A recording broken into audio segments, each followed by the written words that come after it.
ইমাম সাহেব কেমন আছেন? আলহামদুলিল্লাহ ভালো আছি। ইমাম সাহেব শোনেন, কি বলেন?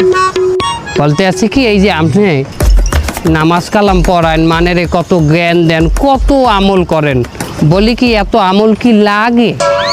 দুনিয়ায় আল্লাহ পাঠাইছে আমাদের এই আমল করতে, আর আমি তো ইমাম সাহেব সবসময় আমল বেশিই করব। ক্যাপ্টেন, মুই শুনছি পথে ঘাটে নাকি ফোনে কথা বলাও নিষেধ আছে। আর হ্যাঁ, ইমাম সাহেব দিদি এই সবসময় হাতে খালি গনে আর গনে গনে আর গনে, আর মন জ্ঞান দিল সব তো থাকে আল্লাহর কাছে।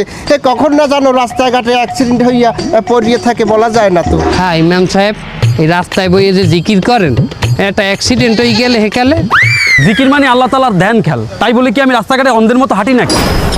ইমাম সাহেব আপনি মহফেলে যান না, ওয়াজে যান না? যাই, হ্যাঁ নাসিদ গান না, গজল গান না? গাই, গজল গাই। হ্যাঁ ভালো লাগে না এখন আর ওই আগিল্লা সুরে যে ওই গাইতে থান কথা, ওগুলো ভালো লাগে না। আপনি একটা ইমাম সাহেব, এখন গজল গাইবেন হিন্দি গানের সুরে।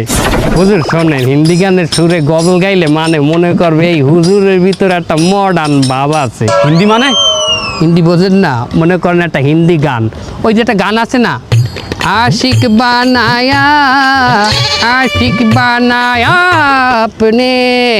এই হিন্দি গানের সুর যদি আমার গজলে ঢুকান লাগে, হেলে তো আমার শোনা লাগবে, আমার দেখাও লাগবে, হেলে তো আমি একটা ধোকায় পড়িয়ে গেলাম। শয়তান ইন্দা দূরা। আহা চেতেন কেন ইমান সাহেব?